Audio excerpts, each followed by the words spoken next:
जैसा कि आप लोग आज पढ़ने के लिए आए हैं ह्यूमन हार्ट के बारे में, तो आप सभी को पता होगा कि ह्यूमन हार्ट सभी एग्जाम के लिए बहुत ही क्या है आपका इंपॉर्टेंट है। अगर मेरा एक बार साउंड क्लियर आ रहा है तो एक बार आप लोग यस और नो लिख दे बाबू। एक बार हम चेक कर लेते हैं कि साउंड इसका क्लियर आ पा रहा है कि नहीं। ठीक है, इसके बाद अपने लोग आज पढ़ने वाले हैं ह्यूमन हार्ट के बारे में, यानी कि मानव हृदय क्या है इसके बारे में अपने लोग जानने वाले हैं। आ रहा है साउंड क्या? एक बार बाबू यस और नो लिख दे, फिर अपने लोग आगे बढ़ेंगे। एक बार बता दे यस और नो, साउंड क्लियर आ रहा है कि नहीं आ रहा है?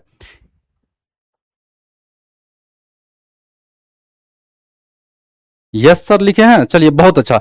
चलिए आइए जी, सब आप सभी का स्वागत है आज के सेशन में। ठीक है जी, आज अपने लोग पढ़ने वाले हैं ह्यूमन हार्ट के बारे में, और ह्यूमन हार्ट में मानव हृदय में आज अपने लोग बहुत सारा चीज को देखने वाले हैं। ठीक है, एक एक करके पूरा डिटेल अपने लोग पढ़ने वाले हैं कि ह्यूमन हार्ट क्या है, प्रत्यारोपण क्या है, ह्यूमन हार्ट में पेस मेकर क्या होता है, ईसीजी क्या होता है।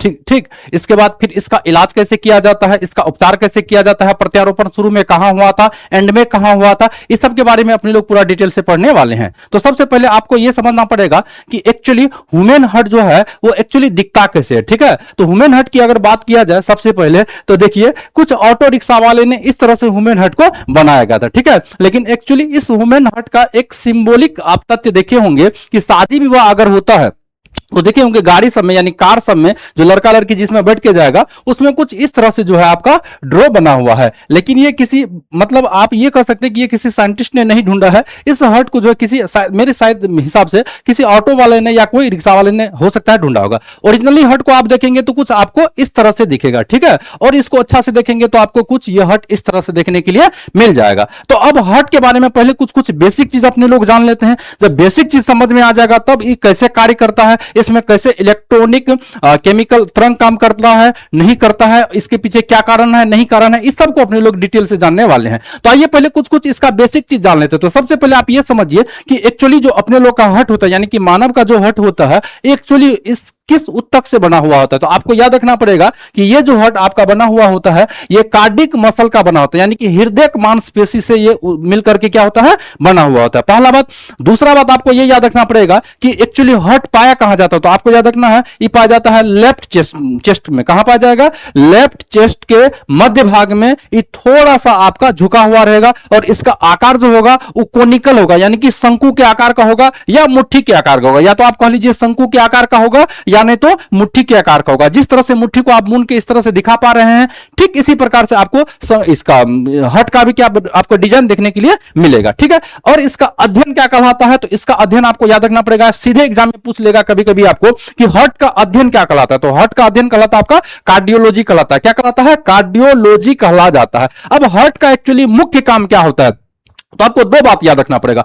हार्ट का मुख्य दो काम होता है। एक तो काम होता है कि हमारे शरीर में जितने भी जगह आपका ब्लड जाएगा उसको पंप करना होता है। क्या करना होता है? पंप करना होता है। इसलिए हमारे शरीर का, याद ध्यान से सुनिएगा, आपको पूछेगा कि मानव शरीर का ऐसा कौन सा अंग है जिसको पंप के रूप में जाना जाता है। तो आपको याद रखना पड़ेगा हार्ट को। किसको? हार्ट को मानव शरीर का पंप कहा जाता है। क्यों कहा जाता है पंप? क्योंकि ये ब्लड को क्या कर लेता है? पंप कर लेता है। और शुद्ध ब्लड को क्या करेगा? पंप करेगा। और पंप करेगा तो यहां से ब्लड जो निकलेगा वो कहां कहां जाएगा? हमारे पूरे शरीर में जाएगा और साथ साथ फेफड़ा में भी चले जाएगा। और पंप करने का काम किसका होता है? तो आपको याद रखना पड़ेगा निलय का, यानी कि वेंट्रिकल का होगा। इसके बारे में अपने लोग आगे समझेंगे। ठीक है, अब दूसरा इसका काम होता है ये मोटर की तरह काम करता है। कैसा काम करता है? मोटर की तरह। आप देखे होंगे कि अगर मान लीजिए आप फर्स्ट फ्लोर में रहते हैं या सेकंड फ्लोर में रहते हैं या थर्ड फ्लोर में रहते हैं तो आपको अगर पानी वहां पे ले जाना पड़ेगा नीचे से, मान लीजिए तो नीचे अगर बोर्ड लगा हुआ है तो पानी को अगर खींचना है ऊपर तो पानी खींचने का काम कौन करता है? मोटर कर लेता है। तो ठीक हमारे शरीर में जो हार्ट लगा हुआ है तो हार्ट का भी क्या काम होता है? मतलब पानी जिस तरह से खींचेगा ठीक इस तरह से जो रक्त होता है, जैसे कि शरीर का नीचे वाला हिस्सा हो गया फिर ऊपर वाला हिस्सा हो गया, इसको खींचने का भी काम करेगा और खींच करके ये कहां लाएगा? आलिंद में लाएगा। कहां लाएगा? आलिंद में लाएगा। आलिंद निलय के बारे में अपने लोग आगे पढ़ेंगे। तो इसका मुख्य दो काम होता है, इसको बात आप याद रख लेंगे। इसके बाद आपके एग्जाम में यह भी आ सकता है कि मानव शरीर का जो हार्ट होता है इस सबसे पहले बनने वाला अंग होता है। याद रखिएगा कि हमारे शरीर में जिस समय में मान लीजिए कोई औरत जो है वो प्रेग्नेंट होगी, प्रेग्नेंट करने का मतलब हो गया कि गर्भ धारण कर ली, तो गर्भ धारण अगर वो कर ली तो 18वें दिन के बाद, ऐसे याद रखिए, यानी तो 2 सप्ताह के बाद पहला अंग जो बनता है वो हार्ट ही बनता है। पहला अंग क्या बनता है? आपका हार्ट बनता है। इसके बाद अगला पॉइंट इसमें आपको याद रखना पड़ेगा कि हार्ट की उत्पत्ति भ्रूण अवस्था में मीसोडर्म से होता है। कहां से होता है? मीसोडर्म से होता है। याद रखिएगा रहेगा, ये भी आपके एग्जाम में आ सकता है। अब इसके बाद अब इसकी बात कर लेते हैं अपने लोग डायमेंशन के बारे में, यानी कि विमा के बारे में, और साथ ही इसका वेट के बारे में भी एग्जाम में आपका सीधे सीधे प्रश्न यहां से आ जाता है। तो आइए इसके बारे में जान लेते हैं। तो सबसे पहले अपने लोग जानेंगे कि एक्चुअली हार्ट का अगर वजन पूछ ले तो हार्ट का वेट कितना होता है। तो आपको बोलना है हार्ट का वेट अगर पूछ ले तो हार्ट का वेट जो होता है वो औसतन होता है आपका 300 ग्राम। कितना होता है? 300 ग्राम होता है। ये एवरेज हम बता रहे हैं जो आपके एग्जाम के दृष्टिकोण से पूछ लिया जाता है। हालांकि पुरुष का थोड़ा सा ज्यादा होता है और महिला का थोड़ा सा क्या पाया जाता है, कम पाया जाता है। इस बात को आप नोटिस कीजिएगा। अब आपको अगर पूछे कि हार्ट की लंबाई क्या होता है तो याद रखना है कि हार्ट की जो लंबाई होता है बाबू वो होता है आपका, हार्ट का लंबाई अगर पूछ ले तो आपको याद रखना है ये होता है आपका 12 सेंटीमीटर। अगर आपको चौड़ाई पूछ ले तो चौड़ाई इसका होता है 9 सेंटीमीटर। कितना याद रखना है आपको? 9 सेंटीमीटर। तो हार्ट की लंबाई हो गया 12 सेंटीमीटर और चौड़ाई क्या हो गया आपका 9 सेंटीमीटर। यहां तक किसी बच्चा को समझने में मेरे हिसाब से किसी भी प्रकार का दिक्कत नहीं हुआ होगा। अगर नहीं है दिक्कत तब अब आगे बढ़ लेते हैं कि एक्चुअली हमारा जो हार्ट होता है बाबू, इस हार्ट को धड़कने के लिए क्या करने के लिए, हार्ट को धड़कने के लिए किस चीज की आवश्यकता होती है। तो हार्ट यानी कि जिस समय से, ध्यान से सुनिएगा, जिस समय से आदमी अगर जीवित होता है या ऐसा समझ लीजिए कि आदमी का निर्माण होता है शरीर का, उस समय से अगर एक बार हार्ट धड़कना प्रारंभ कर दे तो हार्ट फिर अपने आप नहीं रुकता है। ये मतलब पूरा जीवन काल तक आपका जो हार्ट क्या होगा, धड़कने रहेगा, धड़कते रहेगा। तो एक्चुअली जो हार्ट धड़कता है, इस धड़कने वाली क्रिया ऐच्छिक होता है या अनैच्छिक होता है, इस बात पे भी क्वेश्चन आपका बन सकता है। तो याद रखिएगा कि जो आपका हार्ट है, तो सबसे पहले आप ये जानिए कि हार्ट ऐच्छिक क्रिया के द्वारा धड़कता है या अनैच्छिक क्रिया के द्वारा से धड़कता है। तो आपको याद रखना पड़ेगा हार्ट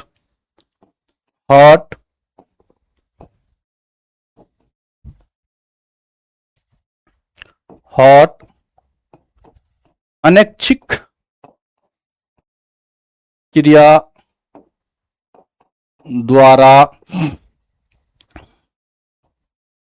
धड़कता है। कैसे अनैच्छिक क्रिया के द्वारा से? अनैच्छिक क्रिया उसको बोलेंगे जो अपने बस में नहीं हो। जैसे कि ऐसे देख लीजिए, हमको अगर हमको आंख का प्लग बंद करना है, फिर खोलना है, फिर बंद करना है, फिर खोलना है, तो ये ऐच्छिक क्रिया है। कैसा क्रिया है? ऐच्छिक क्रिया है। तो ऐच्छिक क्रिया तो अपने लोग के बस में होता है, यानी कि इसको अपने लोग कंट्रोल कर पाएंगे। लेकिन क्या आप ये बताइए कि हार्ट को कंट्रोल किया जा सकता है? नहीं किया जा सकता। यानी कि हार्ट अगर धड़क रहा है तो स्वाभाविक है धड़केगा। इसको ना तो अपने लोग रोक सकते हैं, ना अधिक कर सकते हैं, ना ज्यादा कर सकते हैं। हालांकि कोई कोई स्थिति में देखने में किसी भी असंभव घटना को देखते हैं जब अपने लोग, तो उस समय में हार्ट बीट क्या होता है, अधिक बढ़ जाता है। वो आगे अपने लोग समझेंगे। तो पहले इस बात को समझ लें कि हार्ट जो होता है अनैच्छिक क्रिया द्वारा क्या होता है, धड़कता है। अब इसको धड़कने के लिए दो हार्मोन जिम्मेवार होता है। इसको संचालित करने के लिए दो हार्मोन होता है। एक होता है आपका एड्रेनलिन और दूसरा होता है आपका थायरोक्सिन। दूसरा क्या होता है? थायरोक्सिन। इसको आप भी याद नोट कर लेंगे और याद रख लेंगे, ठीक है? क्योंकि आपके एग्जाम में अब जो है ये भी आपको पूछ लेगा कि हार्ट जो है धड़कना, हार्ट को धड़कना, हार्ट का धड़कना, हार्ट का धड़कना एड्रेनलिन एवं थायरोक्सिन हार्मोन संचालित करता है। कौन सा हार्मोन संचालित करता है? याद रखिएगा आप कि हार्ट का धड़कना एड्रेनलिन एवं थायरोक्सिन हार्मोन जो है इसको क्या करेगा, संचालित करेगा। इस बात को आपको नोट रखना। अच्छा, ये जो एड्रेनलिन हार्मोन है, ध्यान से सुनिएगा, इसको आपातकालीन हार्मोन भी बोल लिया जाता है, यानी तो लरो और उड़ो हार्मोन भी इसको बोल लिया जाता है। जैसे कि सपोज कीजिए कि अपने लोग जा रहे हैं या कोई आदमी जा रहा है और सामने में रास्ता में उजाला नहीं है, अंधेरा है, थोड़ा थोड़ा लाइट आ रहा है गाड़ी के पीछे से, और कोई छाया का प्रतिबिंब आपको दिखे तो आपके मन में एक ही बात आएगा, अरे वाह आगे भूत दिख रहा है। क्या दिख रहा है? भूत दिख रहा है। अब जब भी आपको भूत दिखेगा तो आपके पास दो ही सिचुएशन होगा, या तो आप पूरा क्या करेंगे, आप तेजी से दौड़ के भागेंगे, या नहीं तो अगर आपके पास बहुत ज्यादा डर की संभावना उत्पन्न हो गया तो आप क्या करेंगे, मूर्छा के गिर जाएंगे। तो इसीलिए इस हार्मोन को याद रखिएगा कि एड्रेनलिन हार्मोन को याद इसको रखिएगा कि एड्रेनलिन हार्मोन जो होता है इसको क्या कहा जाता है, लरो या उड़ो हार्मोन भी कहा जाता है। यानी कि आप डर से किसी से क्या कर सकते हैं, लड़ाई भी कर सकते हैं, या नहीं तो भाग भी सकते हैं। अगर मान लीजिए आपका एग्जाम आ रहा है, कोई भी एग्जाम सपोज कर लीजिए कि आपका आने वाला, और आपका तैयारी ठीक ढंग से तैयारी नहीं है, तो उस समय में देखेंगे कि आपका हार्ट बीट जो है वो धड़कना क्या हो जाएगा, तेज हो जाएगा। यानी आपको डर लगेगा कि हो सकता है कि एग्जाम में हम फेल करेंगे कि पास करेंगे, पता नहीं समाज वाला क्या, समाज के लोग क्या कहेंगे, मम्मी पापा डांटेंगे कि क्या करेंगे, भैया भाभी मारेंगे कि क्या करेंगे। इस सब बात का संवेदना आपके ऊपर दिमाग में आते रहता है। तो इस सब को जो मतलब कंट्रोल करने वाला होता है वो होता है क्या, आपका एड्रेनलिन हार्मोन होता है। और एड्रेनलिन हार्मोन और थायरॉक्सिन हार्मोन मिल करके हृदय के हार्ट बीट को क्या कर लेता है, कंट्रोल कर लेता है। तो पहला तो पॉइंट ये आपको याद रखना है। दूसरा पॉइंट आपको ये याद रखना है कि हृदय धड़कन को संचालित ठीक रूप से होने के लिए किस आयन की आवश्यकता होती है। तो आपको याद रखना पड़ेगा सोडियम, कैल्शियम और पोटासियम आयन जो है इसको संचालित करने के लिए मुख्य आयनों की आवश्यकता होती है। अगला बात अपने लोग को यह जानना है कि हार्ट के लिए आवश्यक आयन कौन कौन होता है? तीन को हम नाम बोले हैं। सोडियम, इसमें 1 प्लस चार्ज दिखाना है आपको, कैल्शियम इसमें 2 गो प्लस चार्ज दिखाना है, और पोटासियम इसमें 1 गो पॉजिटिव चार्ज आपको दिखाना है। ये तीनों आयन ही हार्ट को धड़कने के लिए क्या कर लेता है, जिम्मेवार होता है। अगर इसकी मात्रा कम हो जाए या अधिक हो जाए तो हार्ट में क्या हो जाता है, समस्या उत्पन्न आपको होने लगेगा। तो यहां तक किसी बच्चा को दिक्कत नहीं हुआ होगा समझने में। अब आगे समझ लेते हैं कि जब इतना बात आपने लोग समझ लिए हैं एक्चुअली, तो इतना बात समझने में अब आपने लोग समझ लेते हैं कि एक्चुअली हार्ट को चलाने वाला भी कोई कोई चीज होगा। तो हार्ट को चलाने वाला चीज होता है, उसका नाम होता है बाबू पेसमेकर। क्या होता है? पेसमेकर। याद रखिएगा कि हमारे शरीर में हार्ट को अगर इलेक्ट्रिक करंट कोई प्रदान कर लेता है, यानी कि विद्युत रासायनिक आवेश को अगर प्रवाहित करता है, तो उसका नाम क्या है आपका? पेसमेकर। क्या है आपका? पेसमेकर। अच्छा, ये पेसमेकर क्या कर लेता है? तो पेसमेकर क्या कर लेता है कि हार्ट को तरंग भेजता है। हार्ट को क्या भेजता है? तरंग भेजता है। और इसमें क्या सब चीज पाया जाता है, इसके बारे में अपने लोग जान लेते हैं। तो इस पे एक चीज पाया जाता है, इसको बोल लिया जाता है, यहां जो पार्ट आप देख पा रहे हैं इसको बोल लिया जाता है एसए नोड। क्या बोल लिया जाता है? SA node. इसका पूरा नाम होता है सिनोट्रियल नोड। क्या होता है? Sinoatrial node. एक दूसरा होता है आपका, एक यहां पे पाया जाता है एसए नोड, एक पाया जाता है आपका एवी नोड। ठीक है, एवी नोड को बोल लेते हैं एट्रियोवेंट्रिकुलर नोड। ठीक है, ये दो गो हो गया। इसके बाद यहां जो आप देख रहे हैं करंट जैसा जो कुछ कुछ जाल आपको यहां पे दिख रहा होगा, इस टाइप का करंट टाइप का जाल जो दिख रहा होगा, ये जो चीज कहलाता है बाबू, ये चीज क्या कहलाता है? तो ये चीज कहलाता है, सामने वाला जो लिखा हुआ है इसको बोल लेते हैं, ध्यान से सुनिएगा, इसको बोल लेते हैं बंडल ऑफ हिज। क्या बोल लेते हैं? बंडल ऑफ हिज बोल लेते हैं। और ये बंडल ऑफ हिज का क्या काम होता है? तो इलेक्ट्रिक प्रवाहित कराना निलय तक। कहां तक? निलय तक। यानी कि मानव हार्ट में एक पार्ट होता है अलिंद और दूसरा होता है निलय। यहां तक ये क्या कर लेगा? करंट को भेजने में मदद कर लेगा। अब कभी कभी समस्या उत्पन्न हो जाता है आदमी समय, आप सुने होंगे कभी कभी किसी किसी आदमी में। तो अच्छा, एक बात यहां से पहले ये याद रख लीजिए कि पेस मेकर को ध्यान से सुनिए। पेस मेकर में जो एसए नोड होता है, कौन होता है? एसए नोड होता है। इसको प्राकृतिक पेस मेकर बोल लेते हैं। प्राकृतिक पेस मेकर कहते हैं। क्या कहते हैं? प्राकृतिक पेसमेकर कहते हैं। आपके एग्जाम में अगर क्वेश्चन आ जाए कि आप बता दीजिए कि प्राकृतिक पेसमेकर किसको कहा जाता है, तब आपका क्या जवाब होना चाहिए? तब आपका जवाब होना चाहिए एसए नोड। क्या होना चाहिए? एसए नोड को जो है प्राकृतिक पेसमेकर कहा जाता है। ठीक है बाबू, यहां तक किसी बच्चा को दिक्कत नहीं होगा। अब आगे समझने का प्रयास कर लेते हैं। देखिए, अब कभी कभी क्या हो जाता है कि एसए नोड जो है, ठीक है, याद रखिएगा कि कभी कभी जो एसए नोड होता है ये ठीक से काम नहीं कर पाता है, यानी तो किसी का अचानक से गड़बड़ा जाता है। तो इस सिचुएशन में आदमी में मैन मेड यानी कि कृत्रिम पेसमेकर लगाना पड़ता है। कैसा पेसमेकर लगाना पड़ता है? कृत्रिम पेसमेकर लगाना पड़ता है। अभी समझे अपने लोग कि हार्ट को चलाने के लिए, यानी कि हार्ट में धड़कन होने के लिए, हार्ट का धड़कन कह लीजिए या दिल की धड़कन कह लीजिए। अच्छा, इसमें एक गाना भी चला है कि तुम दिल की धड़कन में रहते हो, यानी कि गाना भी मतलब इतना सोच के बनाया हुआ है कि दिल की धड़कन कहने का मतलब रुकेगा तो नहीं, और आपको इस पे क्या करेगा? अवस्थित करके रखेगा। लेकिन कुछ साल से आप देख पा रहे हैं दिल की धड़कन में तो रखना दूर की बात है, आपको नीला ड्राम में जरूर रख देगा। ठीक है, ये सब सिचुएशन अभी देखने के लिए मिल रहा है। तो आप यहां से याद रखिएगा कि पेसमेकर का काम होता है कि दिल की धड़कन को क्या करना? बनाए रखना। यानी कि दिल का धड़कन जो लबडब लबडब होते रहता है, इसको संचालित करने में कौन काम आएगा? पेसमेकर। और पेसमेकर में भी प्राकृतिक पेसमेकर कौन कहलाता है? आपका एसए नोड कहलाता है। कौन कहलाता है? SA node. अच्छा, इस जो बंडल ऑफ हिज को संभाला हुआ रहता है पूरा, जो ये आपका एक छल्ला नुमा आपको दिखेगा, इसको बोल लेते हैं पुरकिंजे फाइबर। क्या बोल लेते हैं? पुरकिंजे फाइबर। इसका काम होता है इलेक्ट्रिक प्रोवाइड करना नीले में और आलिंद में। अब आगे समझ लेते हैं अपने लोग कि एक्चुअली इस समस्या होने के बाद जब आदमी का ठीक से पेसमेकर काम नहीं कर पाएगा, तब अगला आपको यह याद रखना पड़ेगा कि मानव में कौन सा पेसमेकर लगाया जाता है। तो ये हो गया आपका आर्टिफिशियल पेसमेकर। आर्टिफिशियल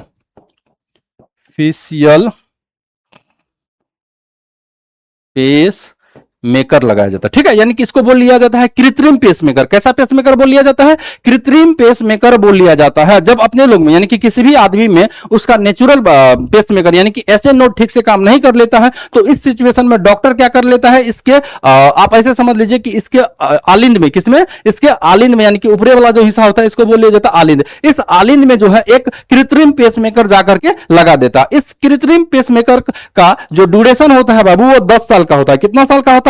10 साल का होता है। इसको बात आप याद रख लेंगे। अच्छा, ये कहां लगा हुआ रहता है? तो ये लगा हुआ था आपका दायां आलिंद में। कहां लगा हुआ था? ये वाला जो हिस्सा आप देख रहे हैं इसको बोल लेते हैं दायां आलिंद। ये कहां जाकर के जुड़ा हुआ होगा? दायां आलिंद। और इसके बाद ये जो पेसमेकर होता है इसका क्या काम होता है? ये पल्स जनरेटेड करता है। क्या कर लेता है? पल्स जनरेटेड कर लेता है। यानी कि एक हिसाब से आप समझ लीजिए कि करंट, विद्युत रासायनिक आवेग को क्या करेगा? संचालित करेगा। और जैसे ही संचालित करेगा तो फिर से हट आपका क्या करेगा? स्वचालित रूप से ही चलने लगेगा। इतना बात आपको समझ में आ गया होगा। अब ये समझ लेते हैं कि आर्टिफिशियल पेसमेकर एक्चुअली किसका बना होता है। तो आपको याद रखना पड़ेगा, ये बना होता है लिथियम आयोडाइड का। किसका बना होता है? ये जो आप देख पा रहे हैं ये बना होता है लिथियम आयोडाइड का बना होता है, ठीक है। किसका बना होता है? लिथियम आयोडाइड का बना हुआ होता है। और अगर आपको पूछे कि ये जो कहानी है लिथियम आयोडाइड का, ये कितना दिन तक चल सकता है, तो याद रखना पड़ेगा कि इसका औसतन औसतन औसतन 10 साल या 10 वर्ष, औसतन 10 वर्ष तक, औसतन 10 वर्ष तक चलता है। ये कितना देर तक चलता है? चलता है 10 सालों तक जो है इसका ड्यूरेशन माना गया है। किसका? आर्टिफिशियल पेसमेकर का। किसका माना गया है? आर्टिफिशियल पेसमेकर का जो ड्यूरेशन माना गया है वो तकरीबन तकरीबन कितना माना गया है? 10 साल तक माना गया है, ठीक है। यहां तक चीजें आपने लोग समझ ली हैं। अब इस पे एक मुख्य बात आपको यह भी याद रखना पड़ेगा कि जिस भी किसी व्यक्ति के, ध्यान से सुनिए, जिस भी किसी व्यक्ति के शरीर में अगर आर्टिफिशियल पेसमेकर लगा हुआ है तो उसको हाई वोल्टेज करंट के पास, यानी कि जहां पे बहुत ज्यादा वोल्टेज करंट का वहां पे नहीं जाना चाहिए, पहला बात। दूसरा बात आपको यह याद रखना पड़ेगा कि अगर कहीं पे बहुत ज्यादा साउंड, बड़ा बड़ा साउंड लगा हुआ, जैसे मेला हो गया, मेला समय बड़ा बड़ा डीजे लगा देता है। नहीं तो आप देखे होंगे कि मतलब शादी विवाह जो अब होता है, तो शादी विवाह में 2-3 दिन तक पूरा एकदम बड़ा बड़ा साउंड बंद करके डीजे को क्या कर लिया जाता है? बजाया जाता है। यानी कि आप देखे होंगे वो डीजे वाला बाबू गाना लगा देता है या कोई भी मतलब ऐसा गाना लगा देता है जो एकदम मतलब उच्च तरंग के साथ ध्वनि को निकालता है। तो इस सिचुएशन में भी ये आर्टिफिशियल पेसमेकर वाले व्यक्ति को वहां पे नहीं जाना चाहिए। क्यों नहीं जाना चाहिए? कि वहां पे अगर वो जाएगा तो पेसमेकर का जो तरंग है ये क्या हो जाएगा?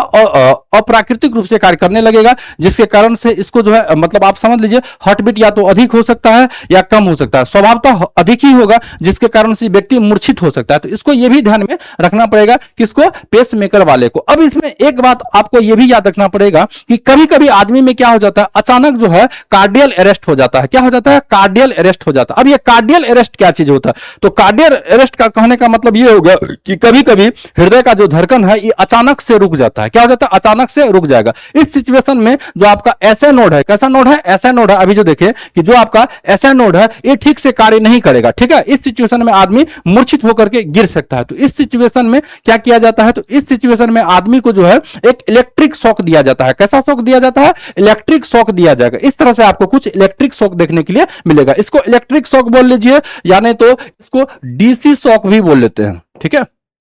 इसको डीसी शॉक बोल लीजिए या नहीं तो इलेक्ट्रिक शॉक बोल लीजिए। ये कुछ आपको इस तरह से दिखेगा और आदमी को लेटा करके जो डॉक्टर के द्वारा से जो है इलेक्ट्रिक शॉक आपको दिया जाएगा। किस सिचुएशन में इलेक्ट्रिक शॉक दिया जाता है? तो कार्डियक अरेस्ट आने पे। क्या आने पे? याद रखिएगा कि इस सिचुएशन को बोल लेते हैं कार्डियक अरेस्ट। कार्डियक अरेस्ट बोल लेते हैं। कार्डियक अरेस्ट में जो है डीसी शॉक दिया जाता है। और अच्छा, कार्डियक अरेस्ट जो होता है ये होता क्या चीज है? तो कार्डियक अरेस्ट जो होता है हम यहीं पे लिख देते हैं। कार्डियक अरेस्ट में दिल धड़कना अचानक से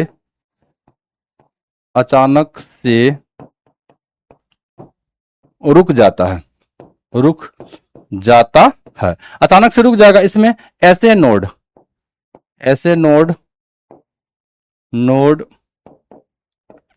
कार्य नहीं करता है, ऐसे नोड जो है आपका ये ठीक से कार्य नहीं करेगा। ठीक है, अच्छा इस शॉक को अभी क्या नाम दिए थे हम? डीसी शॉक बोला जाता है। कौन सा शॉक बोला जाता है? डीसी शॉक बोला जाता है। इसको याद रखिएगा आप, ये भी आपके एग्जाम में हो सकता है पूछ ले कि जब आदमी में कार्डियक अरेस्ट आता है, कौन सा अरेस्ट आता है? कार्डियक अरेस्ट आता है, तो इस सिचुएशन में हमारे शरीर का कौन सा चीज जो है या कौन सा अंग जो है वो क्या हो जाता है? रुक जाता है। तो याद रखिएगा कि जब दिल का धड़कना अचानक से रुक जाता है तो इस सिचुएशन में ऐसे नोड कार्य नहीं करता है, और ऐसे नोड नहीं काम करेगा तो इसका मतलब कार्डियक अरेस्ट आया हुआ है। कैसा आया हुआ है पार्ट? आपका कार्डियक अरेस्ट आया हुआ। अब इसके बाद आपको एक चीज इसमें और समझना पड़ेगा, ईसीजी के बारे में। किसके बारे में समझना पड़ेगा अपने लोग को?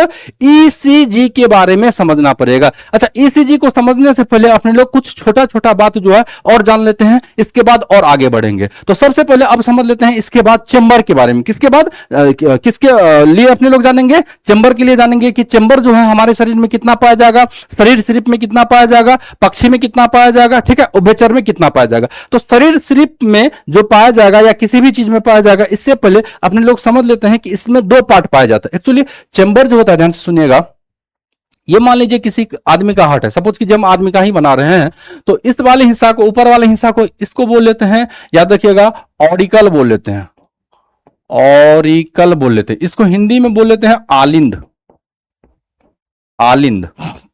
और नीचे वाले पार्ट को बोल लेते हैं वेंट्रिकल, वेंट्रिकल बोल लेते हैं। यानी कि इसको हिंदी में बोल लेते हैं निलय, हिंदी में क्या बोल लेते हैं? निलय। तो ऊपर वाले पार्ट को बोल लेते हैं ऑरिकल और नीचे वाले पार्ट को बोल लेते हैं वेंट्रिकल। क्या बोल लेते हैं? वेंट्रिकल बोल लेते हैं। अच्छा, यहां से एक बात आपको यह भी याद रखना पड़ेगा कि देखिए हमारा शरीर जो है बाबू, मानव का जो शरीर है, इसमें जितना भी रक्त है शरीर में, जितना भी रक्त है शरीर में, वो सब जो आएगा वो कहां आएगा? आलिंद में। कहां आएगा? आलिंद में। अच्छा, शरीर में, शरीर से जो भी रक्त आता है बाबू, वो आपका क्या आता है? अशुद्ध रक्त आता है। कैसा रक्त आता है? अशुद्ध रक्त आएगा। तो हम यहां पे दिखा देते हैं, CO2 रक्त आएगा। कैसा रक्त आएगा? CO2 रक्त आएगा। इसके बाद यहां से जो निकलेगा आपका प्योर रक्त निकलता है, वो क्या होता है आपका?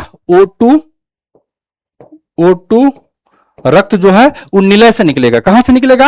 निलय से। अच्छा, निलय से निकलेगा तो सबसे पहले कहां जाएगा? महाधमनी में जाएगा, फिर धमनी में जाएगा, फिर छोटी धमनी में जाएगा, इस तरह से जाता है। तो उसको बाद में समझेंगे। पहले आप समझ लीजिए, ऊपर वाले हिस्सा को क्या बोल लेते हैं? आलिंद, और नीचे वाले हिस्सा को क्या बोल लेते हैं?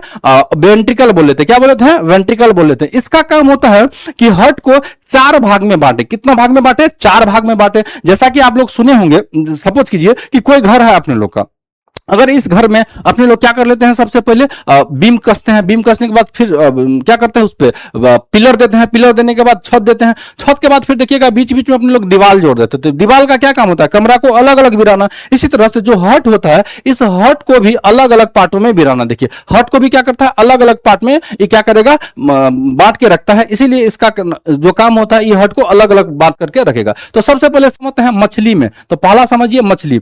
मछली में अगर आपको पूछे कितना हार्ट पाया जाएगा, हार्ट चेंबर, तो याद रखिएगा 2। एक पाया जाएगा आपका ऑरिकल और एक पाया जाएगा वेंट्रिकल, यानी एक आलिंद पाया जाएगा और एक निलय पाया जाएगा। एक आलिंद पाया जाएगा, एक निलय पाया जाएगा। अगला होता है उभयचर। उभयचर में आपको पूछे कि कितना ई चेंबर पाया जाएगा, तो याद रखना है 3। 2 पाया जाएगा आपका ऑरिकल और एक पाया जाएगा वेंट्रिकल। 2 पाया जाएगा ऑरिकल। यहां पे हम इसका थोड़ा सा डायग्राम बना करके समझाने का प्रयास कर लेते हैं, ठीक है। यहां से देखिए, अगर आपको पूछे, क्या पूछ ले कि उभयचर में कितना आपका हार्ट चेंबर पाया जाएगा, तो याद रखना पड़ेगा 3। ऊपर में 2 गो याद रखिएगा, 2 गो, और नीचे में कितना पाया जाएगा? 1 गो, यानी कि 2 पाया जाएगा इस पे आलिंद और एक क्या पाया जाएगा? निलय। 2 पाया जाएगा आलिंद और एक पाया जाएगा निलय। अगला बात समझ लेते हैं, इसका उदाहरण हो जाएगा मेढक। उभयचर में क्या आ जाएगा? मेढक। अच्छा, उभयचर उसको बोल लेते हैं जो पानी में भी रहता है और स्थल में भी रहता है, इसको उभयचर बोल लेते हैं। क्या बोल लेते हैं? उभयचर। अगला जान लेते हैं अपने लोग शरीर सरीप के बारे में। किसके बारे में? शरीर सरीप के बारे में। शरीर सरीप उस जीव को बोला जाता है जो रैंक के चलता है। क्या करके चलता है? रैंक करके। अगर कोई भी जीव अगर चल रहा है तो आप समझ लीजिए इसको बोल लेते हैं शरीर सरीप। इसको क्या बोल लेते हैं? शरीर सरीप बोल लेते हैं। अच्छा, इसको अगर शरीर सरीप बोल लेते हैं तो शरीर सरीप में कितना चेंबर पाया जाएगा, तो याद रखना है शरीर सरीप में भी 3 गो चेंबर पाया जाएगा। जैसे कि इसमें एग्जांपल में ले सकते हैं सांप, कछुआ और छिपकली। इसमें 2 गो ऑरिकल पाया जाएगा और एगो वेंट्रिकल पाया जाएगा, दो गो ऑरिकल पाया जाएगा और एगो क्या पाया जाएगा आपका वेंट्रिकल पाया जाएगा, यानी दो गो आलिंद और एगो निलय, दो गो आलिंद और एगो निलय पाया जाएगा। अच्छा, इसमें एक अपवाद है, जैसे कि अगर आपको पूछे कि मगरमच्छ में, ध्यान से सुनिएगा, कि अगर पूछ ले मगरमच्छ में कितना चेंबर पाया जाएगा, तो याद रखना है मगरमच्छ में 4 चेंबर पाया जाता है, मगरमच्छ में 4 चेंबर पाया जाएगा। इस चेंबर को कोष्टक बोल लिया जाता है। क्या बोल लिया जाता है, याद रखिएगा, इस चेंबर को ही हिंदी में क्या बोल लेते हैं, कोष्टक बोल लेते हैं। बहुत सारा बच्चा को हो सकता है हिंदी पता इसका नहीं होगा, तो हम इसका हिंदी भी लिख देते हैं कि चेंबर को क्या बोल लिया जाता है हिंदी में, हृदय कोष्टक बोल लेते हैं।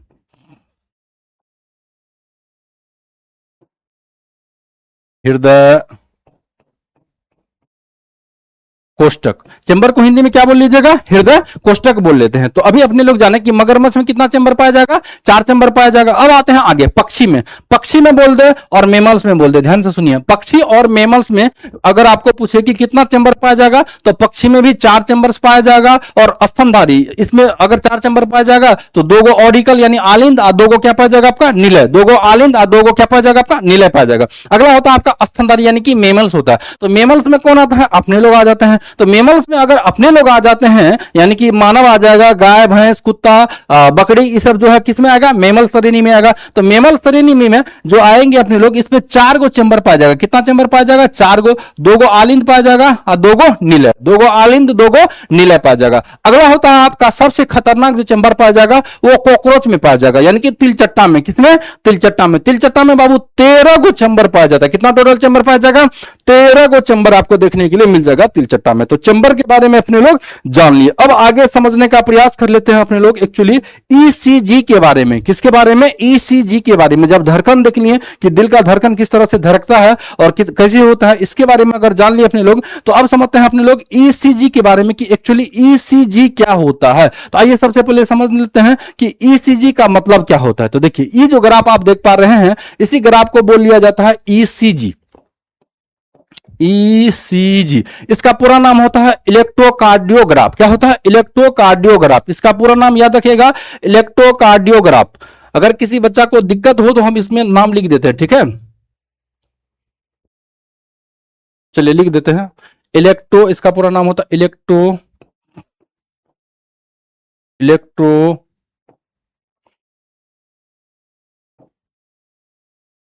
कार्डियोग्राफ।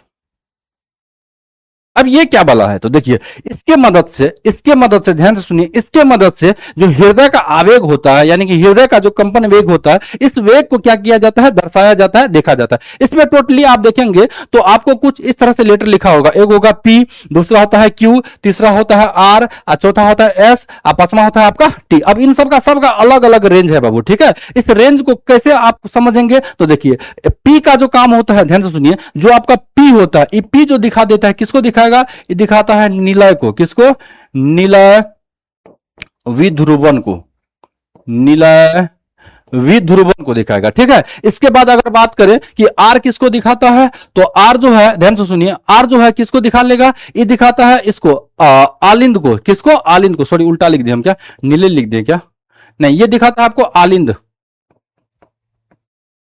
आलिंद विध्रुवन को दिखाता है। किसको, आलिंद विध्रुवन को। और आर किसको दिखा लेता है, तो आर दिखाएगा निलय को। किसको दिखाएगा, निलय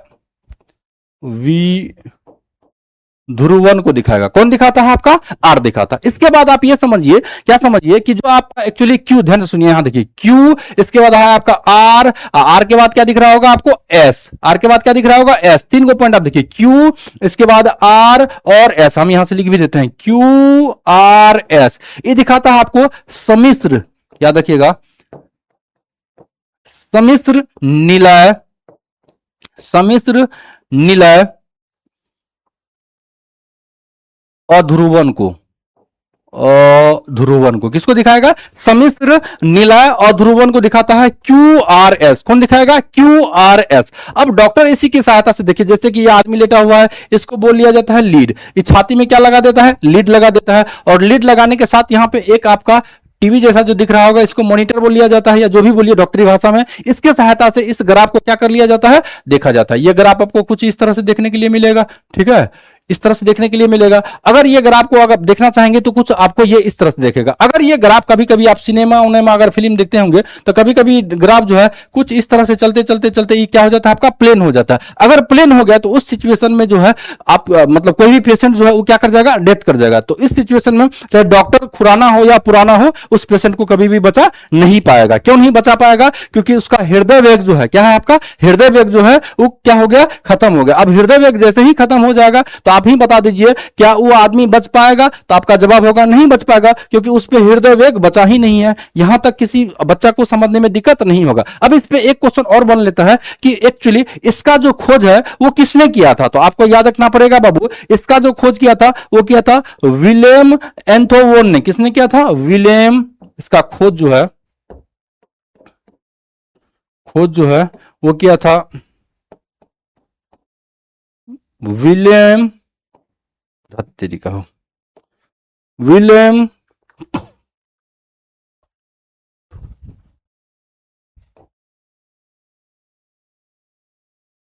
याद रखिएगा, इसका नाम है विलोम एंथोवन। क्या नाम है? विलोम एंथोवन नाम है, विलोम एंथोवन भी ही लिख लीजिए, विलोम एंथो वन इसका नाम है। ठीक है, ये इसका नाम होगा। ये कुछ अंग्रेज था, इन्होंने ही इसको पहली बार क्या किया था, खोज किया था। तो यहां तक अपने लोग ईसीजी के बारे में अपने लोग समझ लिए। अब ईसीजी के बारे में अपने लोग जब समझ चुके हैं तो अब इससे यहां से कुछ बात जो है और अपने लोग समझने का प्रयास कर लेते हैं। यहां पे एक चीज अपने लोग को और जानना है। किसके बारे में जानना है? तो अब आगे अपने लोग को समझना है कि मानव हृदय में एक्चुअली रक्त का जो फ्लो होता है वो किस तरह से होता है, और हार्ट का जो बनावट है आंतरिक रूप से वो कुछ आपको इस तरह से देखने के लिए मिलेगा। तो हार्ट की बनावट की अगर बात करें तो ध्यान से समझिएगा, हार्ट में जो आपको पाया जाएगा, सबसे पहले आप देखेंगे कि हार्ट में 3 तरह का आपको वाल पाया जाएगा। कितना तरह का वाल पाया जाएगा? 3 तरह का वाल पाया जाएगा। तो इसको समझने से पहले अपने लोग हार्ट वाल को समझ लेते हैं कि हार्ट वाल क्या है नहीं है, इसके बाद आगे बढ़ते हैं। ओके जी, चलिए आगे, चलिए आगे समझने का प्रयास कर लेते हैं।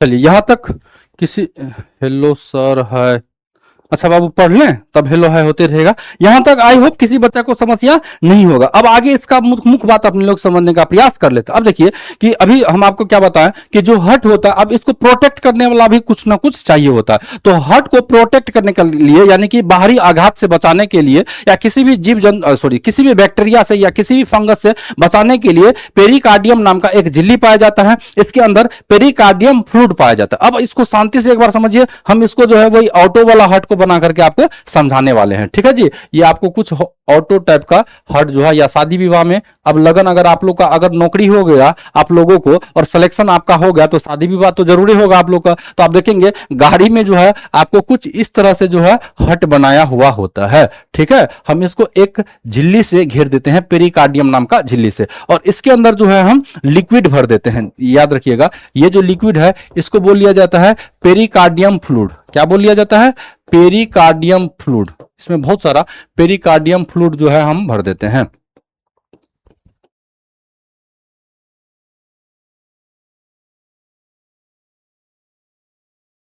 ठीक है, तो पेरिकार्डियम झिल्ली भर दें। ठीक है, अब इसमें आपको यहां से कुछ और आपको सीखने के लिए मिलेगा। 2 बातें। पहला बात आप अभी ये समझें कि यहां का जो बीच वाला हिस्सा होता है इसको क्या बोल लिया जाता है, इसको जान लीजिए। इसके बाद इसमें आप पेरिकार्डियम झिल्ली को जान लीजिए, और पेरिकार्डियम जो है आपका फ्लूइड को भी अपने लोग जानने का प्रयास करेंगे। तो सबसे पहले आप ये समझिए कि इसमें जो जल भरा हुआ होता है, ये जो आप तरल भाग देख रहे हैं, इसको बोल लेते हैं पेरिकार्डियम फ्लूइड, और ये जो बाहरी वाला हिस्सा होता है इसको बोल लेते हैं pericardium, pericardium,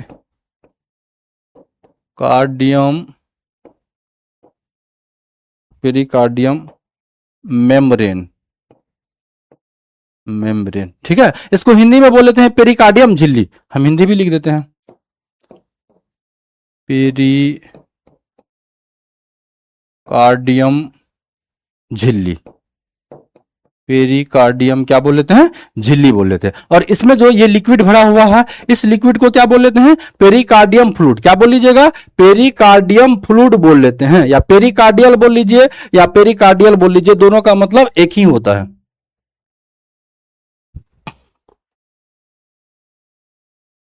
pericardial, pericardial fluid, fluid का मतलब होता है द्रव, फ्लूइड का मतलब क्या होता है, द्रव होता है। यहां तक किसी बच्चा को समझने में दिक्कत नहीं हुआ होगा। अच्छा, बीच में हम यहां पे देखिए एक चीज और यहां पे खींच दी है, क्या इसके बारे में जानने के लिए आप इच्छुक हैं तो बोलिएगा हाँ, इसके बारे में भी आप बता दीजिए। तो अब यहां से आपका जो है अलग आपको कुछ इस तरह से देखने के लिए मिलेगा, ठीक है।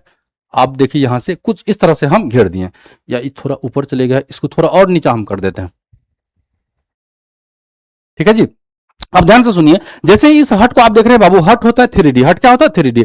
जैसे कि आप इसको देख पा रहे हैं, तो इस साइड जो आप देख पा रहे हैं, तो उधर से आपको दिख रहा होगा राइट साइड, क्या दिख रहा होगा, राइट साइड। लेकिन एक्चुअली ये राइट साइड है नहीं, ये लेफ्ट साइड है। क्या है आपका, लेफ्ट साइड। तो ये होगा लेफ्ट ऑरिकल, ठीक है। ये क्या होगा, लेफ्ट ऑरिकल। और ये क्या होगा आपका, लेफ्ट वेंट्रिकल। और इस साइड अगर देखेंगे तो इस साइड का हम कलर चेंज कर देते हैं, क्योंकि इस साइड इंप्योर ब्लड होता है, तो इस साइड हम चेंज कर देते हैं, इसको बोल लेते हैं राइट ऑरिकल। और ये भी क्या हो गया आपका, राइट वेंट्रिकल होगा। क्या हो गया, राइट वेंट्रिकल। किसी बच्चा को देखने में दिक्कत अगर हो रहा होगा बाबू, तो एक बार हमको कमेंट कर देंगे कि ये आपका कलर जो है नहीं दिख रहा होगा, तो हम कलर चेंज कर लेंगे, ठीक है। आइए समझने का प्रयास कर लेते हो। तो देखिए इसमें 4 चैम्बर पाया जाता है, जैसे कि अभी अपने लोग पढ़ लें, इसलिए सबसे पहले अपने लोग चैम्बर को ही देख लिए। मानव शरीर में जो हट होता है, इसमें कितना चैम्बर पाया जाएगा, 4 चैम्बर पाया जाएगा, 2 गो ऊपर 2 गो नीचे। अच्छा, इसमें एक चीज अपने लोग देख पा रहे हैं कि ये जो बीच वाला लाइन हम खींचे हैं बाबू, इस बीच वाले लाइन को क्या बोल लेते हैं, इस बीच वाले लाइन को बोल लेते हैं सेप्टल। क्या बोल लेते हैं, सेप्टल बोल लेते हैं। अब यहां से आपको एक दोष जानने के लिए मिलेगा, और ब्लू बेबी सिंड्रोम के बारे में भी अपने लोग यहां से जानने का प्रयास कर लेते हैं। एक बार आप लोग बताइए, किसी बच्चा को यहां तक समझने में दिक्कत है या नहीं है, तो हम आगे बढ़ेंगे।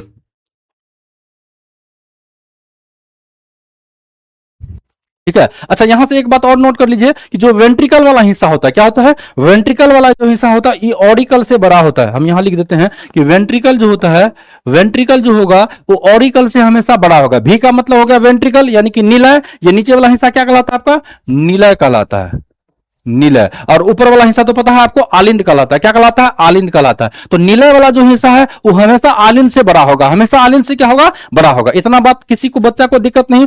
ये सेप्टल का काम होता है कि इसको 4 भाग में बांट देना। इसको क्या भाग में बांट देना, 4 भाग में बांट देना। लेकिन यहां से एक बात आप ये याद रखिए, जो बच्चा होता है यानी कि जो भ्रूण अवस्था में होता है, तो भ्रूण अवस्था में इस सेप्टल में, ध्यान से सुनिए, इस सेप्टल में छिद्र पाया जाता है। क्या पाया जाता है, छिद्र पाया जाएगा। अब ये छिद्र किस टाइप का होगा, आइए इसको समझने का प्रयास कर लेते हैं। ठीक है, हम फिर से एक बार हट बना लेते हैं। ये रहा आपका हट। और ये जो सेप्टल पाया जाएगा बाबू, अभी आप जो देखें कि यहां पे इस वाले हिस्सा को क्या बोल लिया जाता है, अब इस पे यहां पे छिद्र पाया जाएगा। या रुकिए, ये लाइन थोड़ा सा नीचे हम कर लें, तब जाके आपको ठीक दिखेगा। यहां से यहां तक हिस्सा हो गया, और इसके बाद यहां से यहां तक हिस्सा हो गया। ठीक है जी। अब ध्यान से सुनिए, ये वाला हिस्सा क्या कहलाता है आपका, सेप्टल कहलाता है। ये वाला हिस्सा क्या कहलाता है, सेप्टल कहलाता है। अब जो आपका जो एम्ब्रॉय में होगा, यानी भ्रूण अवस्था में, भ्रूण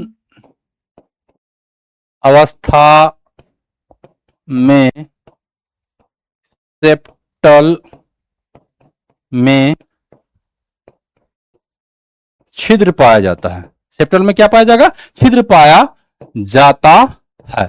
और जैसे ही आप समझिए कि छिद्र पाया जाएगा, तो हमारे हार्ट में प्योर और इंप्योर ब्लड दोनों ही पाया जाता है। तो प्योर और इंप्योर अगर पाया जाएगा, तो बच्चा के ब्लड में, ध्यान से सुनिए, बच्चा के ब्लड में प्योर ब्लड भी और इंप्योर ब्लड भी आपस में क्या हो जाता है, मिक्स हुआ रहता है। क्या हुआ रहता है, मिक्स हुआ रहता है। जब देखिएगा कि बच्चा अभी अभी कुछ ही समय में पैदा हुआ है, जब आप इसको गोदी में लेंगे और आराम से देखेंगे, इसका पीठ वाला हिस्सा को देखेंगे, या छाती वाला हिस्सा को देखेंगे, या चुत्तर वाला हिस्सा को देखेंगे, तो आपको कुछ नीला नीला चीज आपको दिखाई देखने के लिए मिलेगा। ठीक है, उतना नीला नहीं दिखाई देगा। जब धूप में आप ले जाएंगे तो वहां आपको नीला नीला देखने के लिए मिलेगा। क्यों मिलेगा, क्योंकि इस सेप्टल में क्या पाया जाता है, छिद्र पाया जाएगा। सेप्टल में क्या पाया जाएगा, छिद्र पाया जाएगा। ये जो छिद्र, ध्यान से सुनिएगा, ये जो छिद्र होता है, ये भ्रूण अवस्था में होगा। अब बच्चा जो पैदा होगा तो कुछ ही दिन तक ये छिद्र जो है आपको देखने के लिए मिल जाएगा। लेकिन कुछ समय के बाद ये अपने आप क्या हो जाता है, ठीक हो जाता है। यानी कि इस छिद्र का जो है अपने आप भर जाता है। अगर इस छिद्र का अपने आप नहीं भरा तो समस्या हो जाता है, व्यक्ति में क्या हो जाएगा, समस्या हो जाएगा। और इस समस्या को क्या बोल लेते हैं, इसके बारे में अपने लोग अब आगे जानने का प्रयास कर लेते हैं। आइए अब आगे जानते हैं इसके बारे में।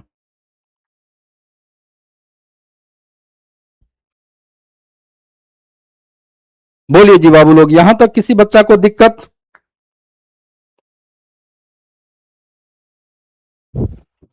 नहीं है दिक्कत? आगे बढ़ लेते हैं। अब देखिए, अभी हम आपको क्या समझाएं, ऊपर भी छिद्र हो सकता है और नीचे भी छिद्र हो सकता है। तो ऊपर वाले हिस्सा को क्या बोल लेते हैं?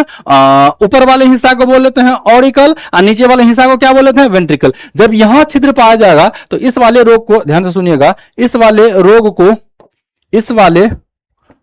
को क्या बोल लेते हैं? एएसडी। इस वाले रोग को क्या बोलेंगे? एएसडी। पढ़ा होगा ना? एएसडी। इस वाले रोग को बोल लेते हैं एएसडी। इस वाले रोग को क्या बोलेंगे? एएसडी। और नीचे जो छिद्र पाया जाएगा इस वाले हिस्सा को बोल लेते हैं वीएसडी। क्या बोल लेते हैं? वीएसडी। अच्छा, एएसडी का पूरा नाम क्या होगा? तो इसका होगा आर्टियल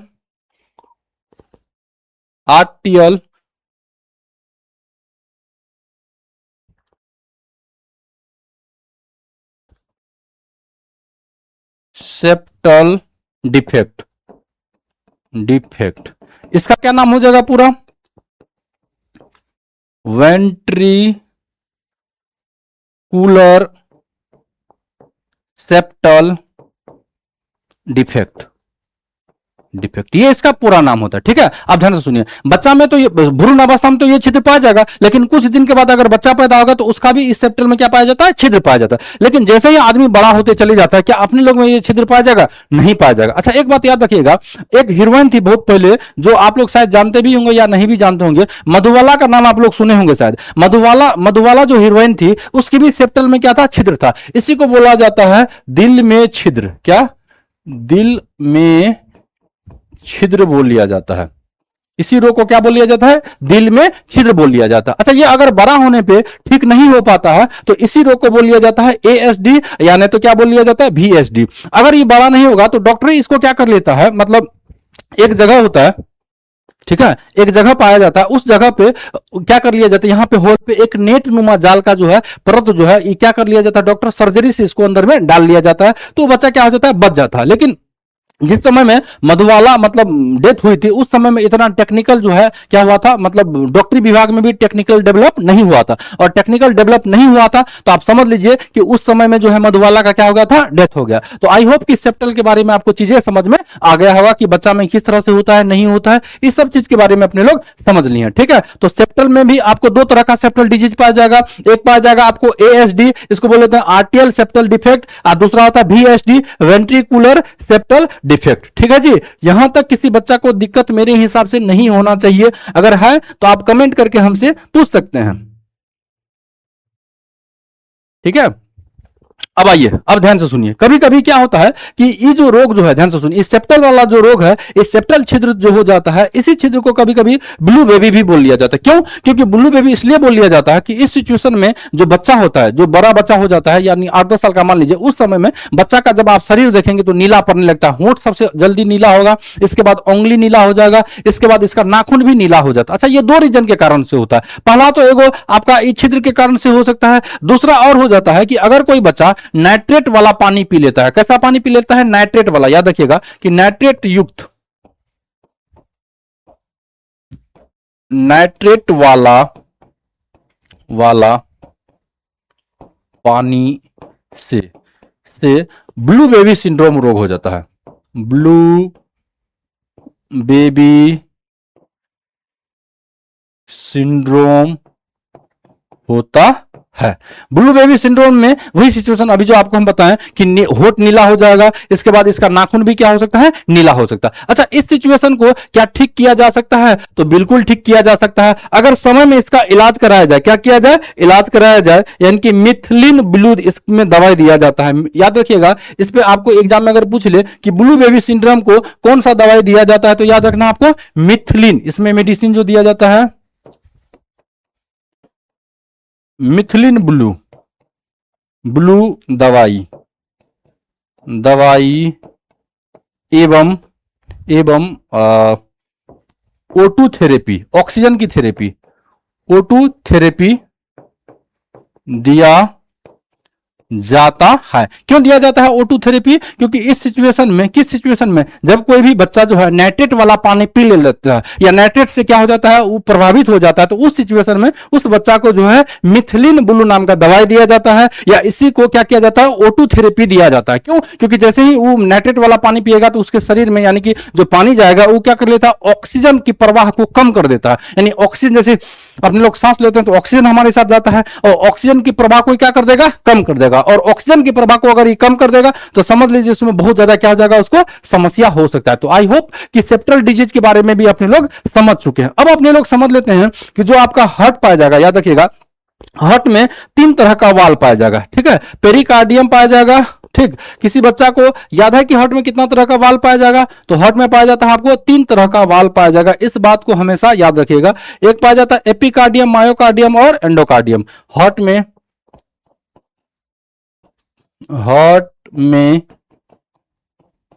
3 प्रकार का वाल होता है। अच्छा, ये 3 प्रकार में अब किस किस प्रकार का वाल होता है, तो याद रखिएगा पहला जो वाल होता है बाबू, इस पहले वाल को बोल लेते हैं एपिकार्डियम। क्या बोल लेते हैं? एपिकार्डियम। एपिकार्डियम, ठीक। एपिकार्डियम होता है। अच्छा, ये जो एपिकार्डियम होता है ये बाहरी होता है, मध्य होता है या आंतरिक होता है? तो इसको याद रखना है कि ये बाहरी वाल होता है। कैसा वाल होता है? पूर्ण रूप से बाहरी होता है, बाहरी वाल। यानी कि हार्ट का सबसे बाहर वाला जो वाल होता है इसको क्या बोल लिया जाता है? एपिकार्डियम बोल लिया जाता है। क्या बोल लिया जाता है? एपिकार्डियम बोल लिया जाता है। दूसरा होता है आपका मायोकार्डियम। दूसरा होता है मायो कार्डियम। हिंदी में भी इसका यही नाम होता है इसलिए नहीं लिख रहे हैं। ये होता है मध्य वाला हिस्सा। कैसा होता है? मध्य भाग। और तीसरा होता है, याद रखिएगा, तीसरा 3 तरह का वाल जैसा कि बोले हैं। तीसरा होता है आपका एंडोकार्डियम। तीसरा क्या होता है आपका? एंडोकार्डियम। एंडोकार्डियम होता है। इस सबसे अंदर वाला हिस्सा होता है, इसलिए बोल लेते हैं इसको अंतः वाला हिस्सा। कैसा वाला हिस्सा? अंतः वाला हिस्सा। जैसा कि अभी देखें कि मतलब हार्ट जो होता है, क्या होता है आपका?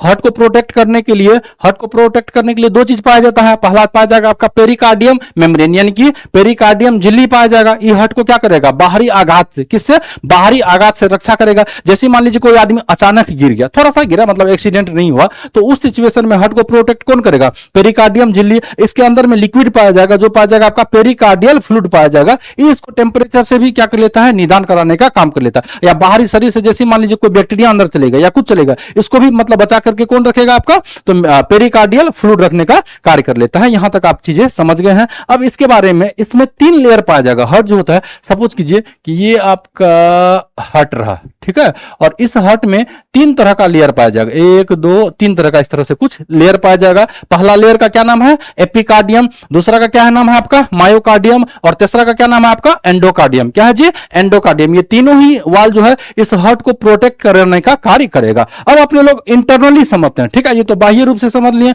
अब इंटरनली इसका समझने का प्रयास कर लेते हैं कि इंटरनली में जो है अपने लोग क्या समझेंगे। तो सबसे पहले आप समझ लीजिए कि इंटरनली हम बनाते हैं आपको डायग्राम यहां हाथ से। इसके बाद फिर अपने लोग समझेंगे इसको फिगर के माध्यम से। किसके माध्यम से? फिगर के माध्यम से भी समझेंगे। ओके जी, आइए तो देखिए, अब हार्ट को अभी 2 बार और बनाना पड़ेगा, ठीक है। आप लोग बोर बिल्कुल मत होइएगा। तो यहां से अगर आप देख पा रहे हैं तो कुछ आपको हम फिर से ऑटो वाला हार्ट बना दिए, ठीक है। आप बोलेंगे सर कि ओरिजिनली हार्ट तो कुछ और दिखता है, ये ऑटो वाला हार्ट आप बार बार काहे दिखा रहे हैं? ऑटो वाला हार्ट बाबू इसलिए बना रहे हैं बार बार क्योंकि ऑटो वाला हार्ट से समझाना इजी होता है। ऑटो वाला हार्ट से समझाना क्या हो जाता है? इजी हो जाता है। इसीलिए अपने लोग ऑटो वाला हार्ट से समझने का प्रयास कर लेते हैं, ठीक है। अब देखिए, इसमें नीचे में यहां पे एक छिद्र पाया जाता है।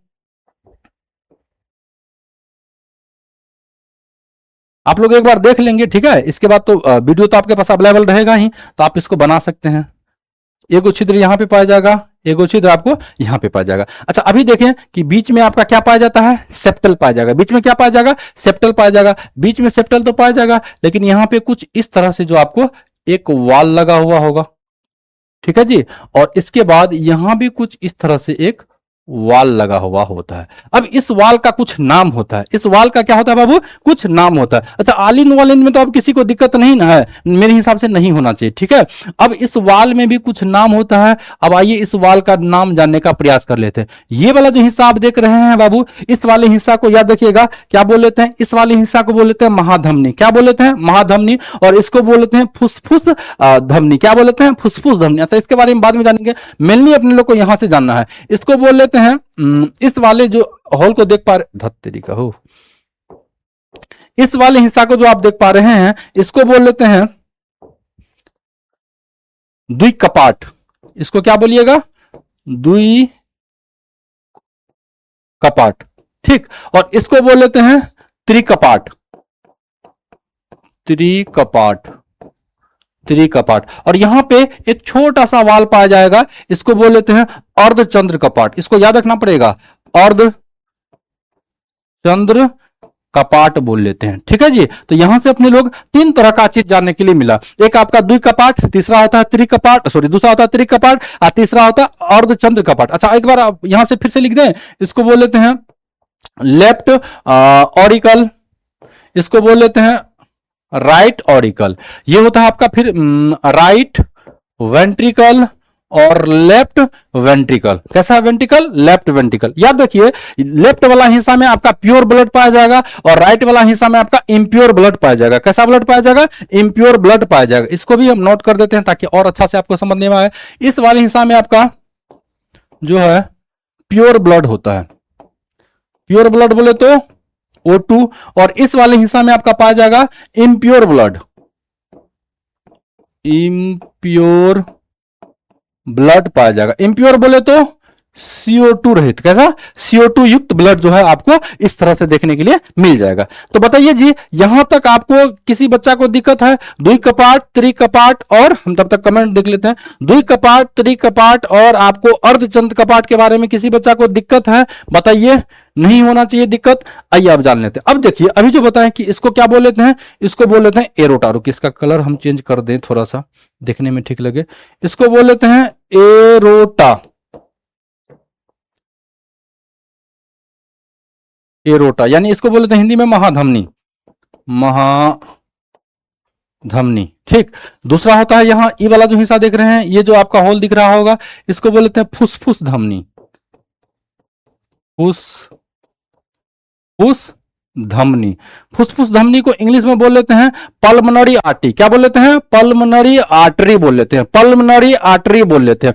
इसमें पाया जाएगा आपका CO2 ब्लड। कैसा पाया जाएगा, CO2 युक्त ब्लड, यानी कि इसमें अशुद्ध युक्त। याद रखिएगा कि मानव हृदय में एकलौता ऐसा धमनी है, एकलौता ऐसा धमनी है जिसमें आपका इंप्योर ब्लड पाया जाएगा। कैसा ब्लड पाया जाएगा, इंप्योर ब्लड। और उस इंप्योर ब्लड कहां पे पाया जाएगा, फुसफुस धमनी में। कहां पाया जाएगा, फुसफुस धमनी में। पहला बात समझ लिए। दूसरा बात आप ये समझिए कि इस पे एक जगह और सिरा पाया जाएगा जिसका नाम होता है फुसफुस सिरा। फुसफुस सिरा मतलब मानव हृदय का एकलौता ऐसा जगह है जहां पे आपका प्योर ब्लड पाया जाएगा। क्या पाया जाएगा, प्योर ब्लड पाया जाएगा। आई होप ये चीजें आपको समझ में आ गया होगा। अब आइए इसका डायग्राम से समझ लेते हैं, फिर इसमें रक्त कैसे प्रवाह होगा उस चीज के बारे में समझ लेते हैं। तो यही चित्र अभी अपने लोग देखने के लिए बनाए, ठीक है। तो इसको अगर 3D में देखेंगे तो कुछ आपको 3D में इस तरह से डिजाइन देखने के लिए मिलेगा। जितना बात आपको अभी हम पढ़ाएं इतना ही बात लिखा हुआ है। देखिए, इसमें कुछ नाम अलग लिखा हुआ है, मेट्रल वाल्व भी लिखा हुआ है, इसको बैस ये भी बोल लेते हैं, ठीक है। दूसरा भी नाम इसका होता है, सॉरी मेटल वाल्व लिखा है, हाँ ठीक ही लिखा है।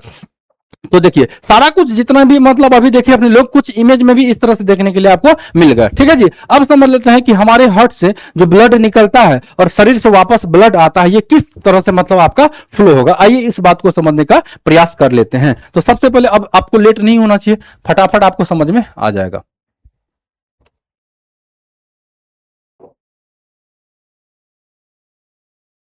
यहां बना लेते हैं ताकि आपको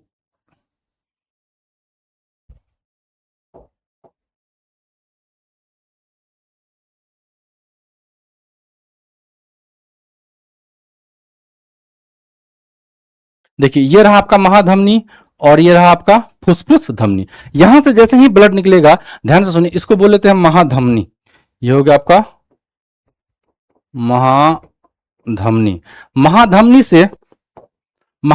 से ब्लड निकल करके कहां जाएगा, धमनी में। याद रखिएगा, यहां से कहां जाएगा, धमनी में। धमनी से ब्लड निकल करके कहां जाएगा, याद रखिएगा छोटी धमनी में, छोटी धमनी में।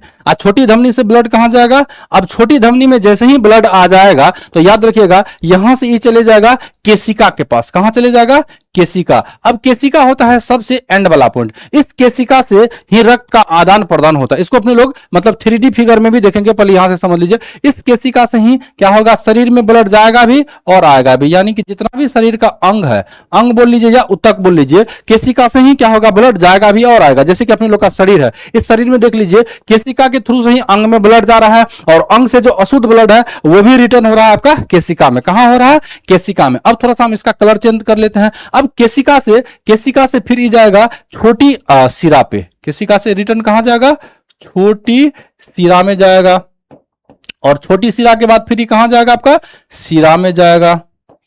फिर सिरा के बाद ही कहां आएगा, याद रख लीजिए, सिरा के बाद जैसे ही जाएगा तो ये आएगा महासिरा में। कहां चले आएगा आपका, महासिरा में। अब महासिरा से लौट करके जो है ये फिर रिटर्न हो करके यहां से आ जाएगा इस पे, यहां ब्लड का जो है ये आदान प्रदान हो जाता है यहां से, ठीक है। सिरा के बाद जो है छोटी सिरा, सिरा हो गया, इसके बाद आएगा आपका सिरा, और सिरा के बाद ये आ जाएगा आपका महासिरा पे, महासिरा के थ्रू से जो है ब्लड यहां पे आ जाएगा। अब आप इसका दूसरा पार्ट आप देख लीजिए, ये होता है आपका फुसफुस धमनी, फुसफुस धमनी। अभी देखिए कि फुसफुस जो धमनी होता है इसमें अशुद्ध रक्त पाया जाएगा। कैसा रक्त पाया जाएगा, आपका अशुद्ध रक्त। यहां से निकलेगा अशुद्ध रक्त, यहां से निकलने के बाद ये सीधे जो है आपका चले जाएगा फेफड़ा के पास। कहां चले जाएगा, फेफड़ा के बाद, फेफड़ा से निकल करके ब्लड आएगा आपका फुसफुस सिरा पे, फुसफुस सिरा के पास ही चले जाएगा, और फुसफुस सिरा से जैसे ही ब्लड निकलेगा यहां पे जाएगा, तो ये ब्लड जो है, याद रखिएगा एग्जाम में पूछेगा कि कौन सा सिरा में आपका शुद्ध रक्त पाया जाएगा, तो फुसफुस सिरा में। आप फुसफुस सिरा के बाद ये डायरेक्ट फिर से कहां आ जाएगा, ये तो सेप्टल ही था, त्रिकपाट था और ये द्विकपाट था, याद रखिए। और ये वाला हिस्सा क्या होता है आपका, राइट ऑडिकल इसको बोल लेते हैं, और ये होगा आपका लेफ्ट ऑडिकल, ये हो गया आपका राइट वेंट्रिकल, और ये हो गया आपका लेफ्ट वेंट्रिकल। तो देखिए कुछ इस तरह से हमारे शरीर में जो है ब्लड का फ्लो होता है। एक बार हम फिर से समझा देते हैं। सबसे पहले ब्लड, ध्यान से सुनिए, सबसे पहले ब्लड जो है ब्लड पंप करेगा। अच्छा, एक बात और याद रखना पड़ेगा आपको कि जो हृदय का लेफ्ट वाला हिस्सा होता है, ये वाला जो हिस्सा वाल देख रहे हैं, ये थोड़ा सा मोटा पाया जाएगा। क्या पाया जाएगा, मोटा पाया जाएगा। क्यों मोटा पाया जाएगा, क्योंकि ये ब्लड को पंप करता है, ब्लड को क्या करेगा, पंप करेगा, इसलिए ये वाला हिस्सा थोड़ा सा मोटा पाया जाएगा इस साइड की अपेक्षा, राइट साइड की अपेक्षा थोड़ा सा मोटा और मजबूत पाया जाएगा। क्या पाया जाएगा, मोटा और मजबूत पाया जाएगा ये वाला हिस्सा। ये बायां जो है आपका, बायां निलय, बायां निलय की दीवार, ऐसे भी कह सकते हैं या भित्ति भी कह सकते हैं। बायां निलय की जो दीवार है ये मजबूत पाया जाएगा और मोटा पाया जाएगा, क्योंकि ब्लड को पंप करता है। ब्लड को क्या करेगा, पंप करेगा, और ब्लड को जैसे ही ये पंप करेगा तो पंप करने के बाद ये कहां निकलेगा, महाधमनी, महाधमनी के बाद धमनी, धमनी के बाद छोटी धमनी, फिर जाएगा केशिका के पास। कहां जाएगा, केशिका के पास। अब केशिका के पास जैसे ही ब्लड चले जाएगा तो यहां से कहां जाएगा, अंग में। कहां जाएगा, अपने लोग के शरीर में, अंग में। अच्छा, आंख को इस तरह से देखेंगे तो वहां पतला पतला नस दिखाई देगा, कुछ इसी तरह से आपको केशिका देखने के लिए मिलेगा। तो जो अंग होगा, अंग से फिर आपका गंदा खून भी तो आएगा, CO2 वाला ब्लड भी तो आएगा, तो CO2 वाला ब्लड रिटर्न होकर फिर से आएगा केशिका पे, केशिका के पास जाएगा छोटी सिरा, फिर सिरा, सिरा के बाद आएगा महासिरा, और महासिरा के बाद ये कहां जाएगा, दायां आलिन में। दायां आलिन के बाद फिर आएगा दायां निलय, दायां निलय से निकलेगा तो फुसफुस धमनी में। अच्छा, फुसफुस धमनी में कौन सा ब्लड पाया जाएगा, तो इस पे आपका, आप कह सकते हैं कि अशुद्ध रक्त होगा। अशुद्ध रक्त बोले तो यानी कि CO2 वाला, यहां से निकल करके फिर चले जाएगा फेफड़ा के पास। फेफड़ा के पास जैसे ही जाएगा तो अपने लोग क्या करते हैं, सांस लेते हैं इस तरह से, तो यहीं पे मिलेगा आपका ऑक्सीजन। फेफड़ा इसको प्योर कर देगा। फेफड़ा का काम होता है ब्लड को प्योर करना। फेफड़ा का क्या काम होता है, ब्लड को प्योर करना। ब्लड को प्योर करके दे देगा फुसफुस सिरा को, फुसफुस सिरा दे देगा फिर से किसमें, तो बायां आलिंद में। अब बायां आलिंद से फिर आएगा किस पे, बायां नीले में। तो ये कहानी आपका कुछ इस तरह से चलते रहता। अब आप इसको डायग्राम के मदद से भी समझ सकते हैं कि इसको अगर आप लोग समझ लिए हैं बाबू लोग, तो आइए इसको एक डायग्राम के माध्यम से भी आपको हम समझाने का प्रयास कर लेते हैं। तो देखिए कुछ इस तरह से आपको देखने के लिए मिलेगा, ठीक है जी। ये डायग्राम हुआ, ये हो गया आपका हार्ट वाला हिस्सा, ये जो आप देख पा रहे हैं ये हर्ट है, ठीक है। और हर्ट से सबसे पहले अब यहां से समझ लेते हैं, ये लेफ्ट वेंट्रिकल होगा, लेफ्ट वेंट्रिकल से प्योर ब्लड निकलेगा तो ये जाएगा महाधमनी में, महाधमनी से फिर छोटी धमनी, धमनी फिर आ जाएगा केसिका। तो ये वाला जो हिस्सा होगा इसी को कैपिलरीज बोल लेते हैं, इसको केसिका बोल लेते हैं, हिंदी में केसिका और इंग्लिश में कैपिलरीज बोल लेते हैं। इंग्लिश में इसको क्या बोल लेते हैं, कैपिलरीज में। यहां से आएगा अंग में, फिर अंग से यानी कि अंग में जाएगा या केसिका बोल लीजिए, फिर यहां से निकलेगा तो आएगा छोटी सिरा, फिर सिरा पे, फिर महासिरा पे, महासिरा से निकल करके ये कहां पे चले जाता है, अभी यहां से बताएं कि महासिरा से जैसे ही ये निकलेगा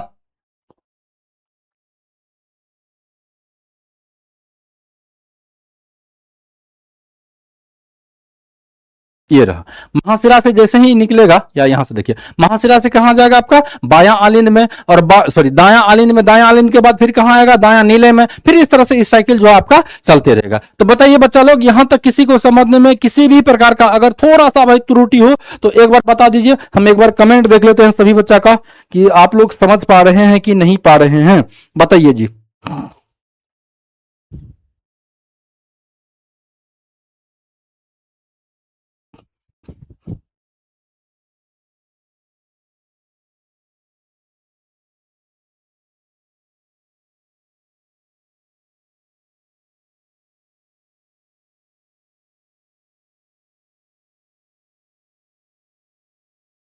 यहां तक किसी बच्चा को समझने में दिक्कत नहीं हुआ। अब आप ये समझिए कि इस पे जो आपका फुसफुस धमनी होता है इस पे तो समझ ही नहीं है सारा बात। अब आपको ये भी बात समझना पड़ेगा कि शरीर में सारा जगह जो आप ब्लड तो देख ही लिए कि जो शरीर से ब्लड लाता है, ब्लड लाने का काम कौन करता है आपका महाशिरा।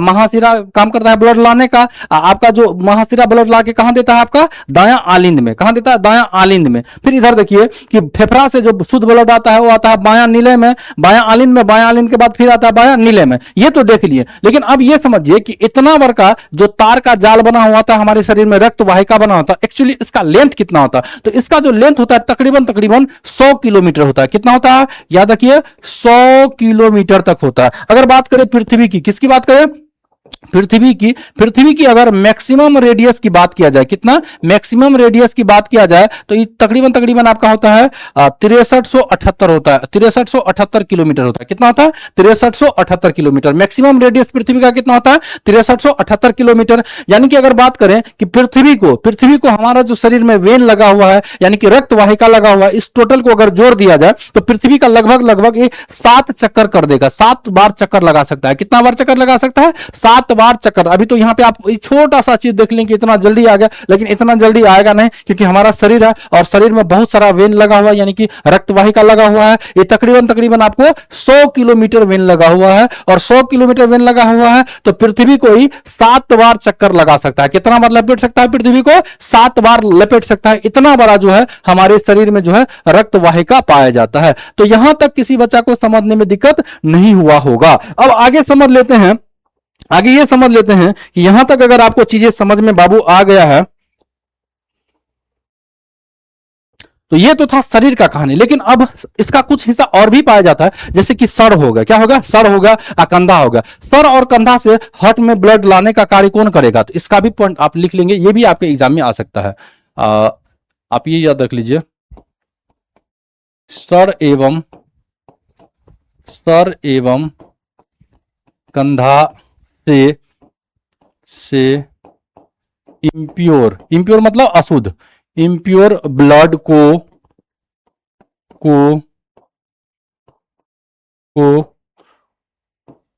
Superior vena cava, superior vena cava क्या लिखें, सर एवं कंधा से इंप्योर ब्लड को सुपेरियर वेना कावा हार्ट तक लाता है। यह भी आपको नोट कर लेना है। क्या लाना है कि सर एवं कंधा से इंप्योर ब्लड को सुपेरियर वेना कावा जो है वो कहां तक लाता है, हार्ट तक लाने का काम कर लेता है। अब देखिए हार्ट में भी तो ब्लड बन रहा होगा ना, इंप्योर और प्योर। हार्ट में भी दो तरह का ब्लड बन रहा होगा, इंप्योर और प्योर बन रहा होगा। तो जैसा कि अभी अभी अपने लोग समझे कि सिरा का काम होता है ब्लड को लाना, अशुद्ध रक्त को लाना, और इसके बाद धमनी का काम होता है रक्त को क्या करना, शुद्ध रक्त को भेजना। तो जो आपका हार्ट होता है, याद रखिएगा, हार्ट से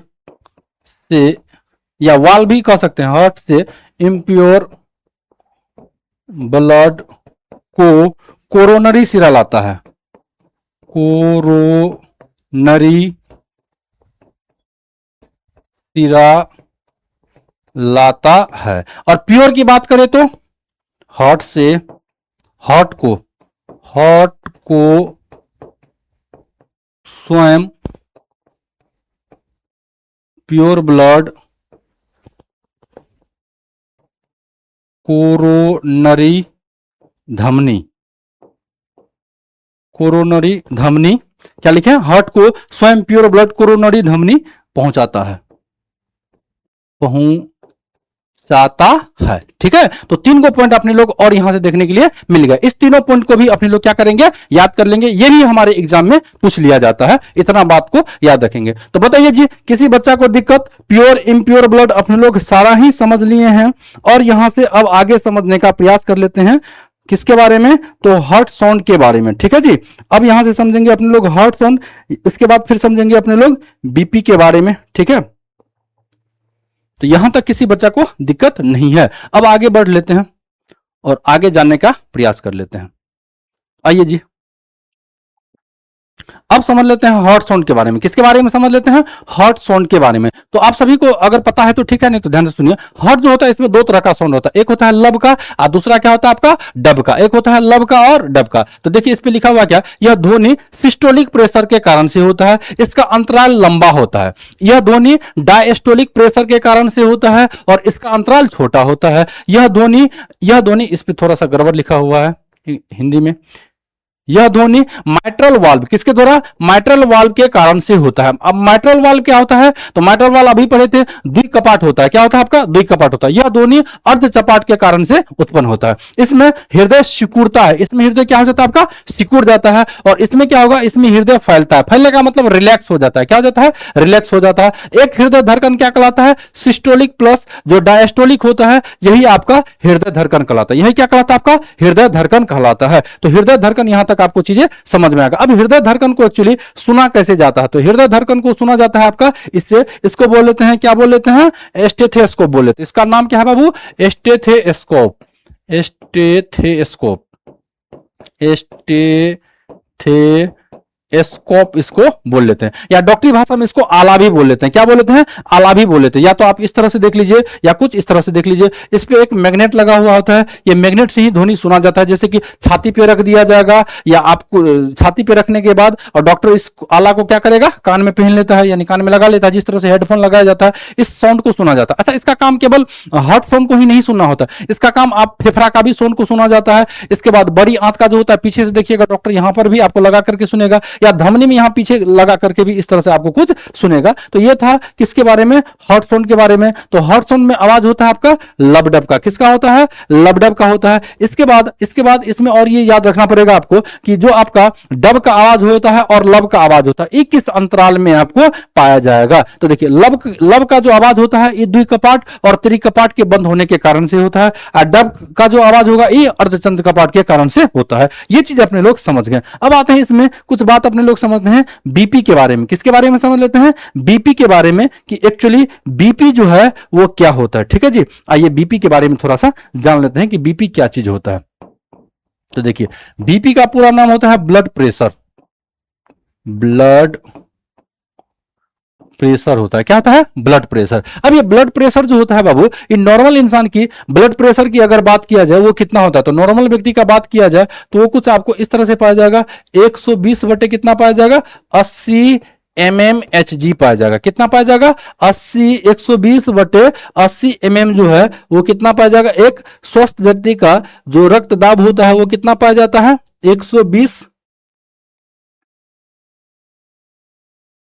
बटे 80 mmHg। ठीक है, तो ये तो आप समझ लिए। अच्छा, इसका जो ऊपर वाला पार्ट होता है इसको क्या बोल लेते हैं, और नीचे वाला पार्ट को क्या बोल लेते हैं, आइए इसके बारे में समझने का प्रयास कर लेते हैं। तो इसको बोल लेते हैं सिस्टोलिक और इसको बोल लेते हैं डायस्टोलिक। इसको बोल लेते हैं सिस्टोलिक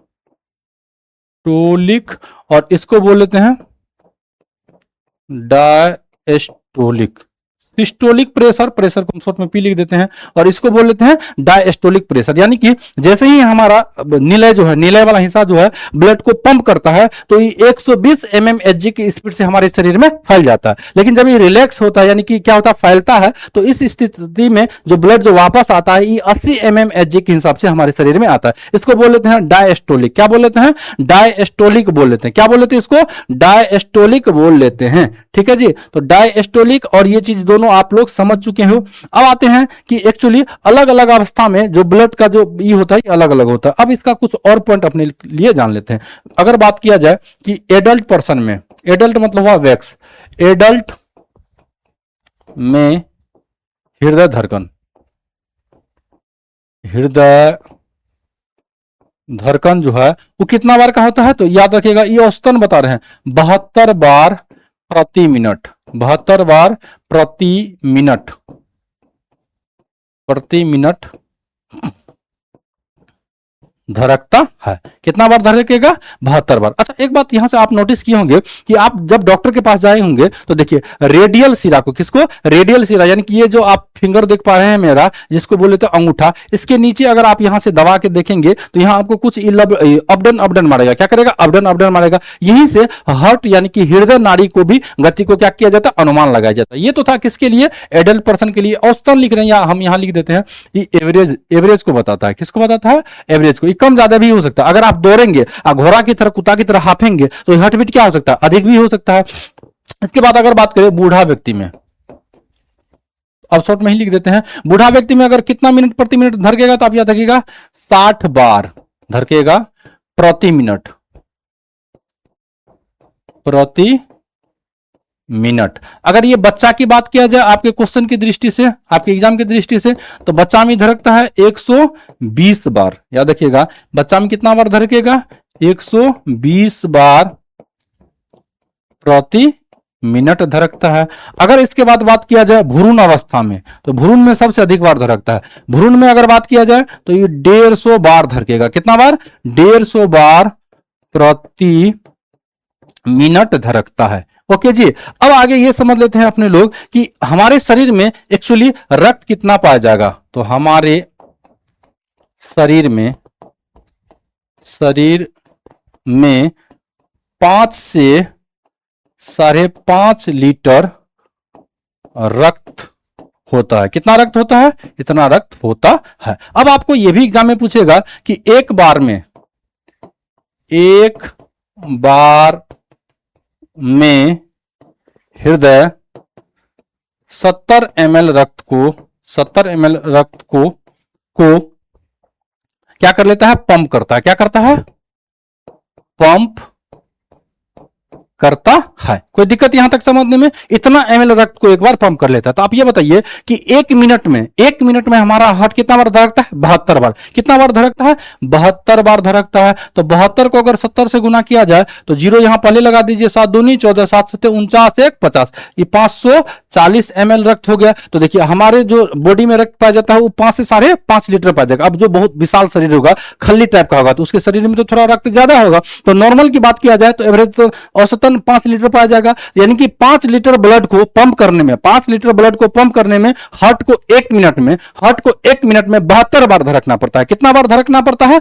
72 बार धड़कना पड़ता है। कोई दिक्कत किसी बच्चा को यहां से आप पूछ सकते हैं हमसे कि अगर किसी बच्चा को यहां तक समझने में किसी भी प्रकार का दिक्कत हो तो आगे पूछ सकते हैं, या नहीं तो आगे नहीं पूछेंगे तो आगे बढ़े हम।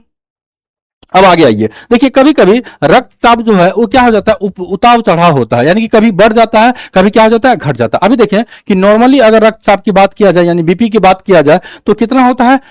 120/80 mmHg होता है। ये होता है आपका सिस्टोलिक, और ये क्या होता है आपका? डायस्टोलिक। ठीक है जी। अच्छा, अब इसको नापने वाला कुछ यंत्र भी तो चाहिए होता है, बीपी को किस तरह से नापा जाए। तो बीपी को मापने वाला कुछ यंत्र इस तरह से आपको देखने के लिए मिलेगा। पहले पुराने वाला पे आइए, ठीक है। तो पुराना वाला आप इस तरह से देखने के लिए आपको मिलेगा। शायद आप लोग इस चीज को देखे होंगे।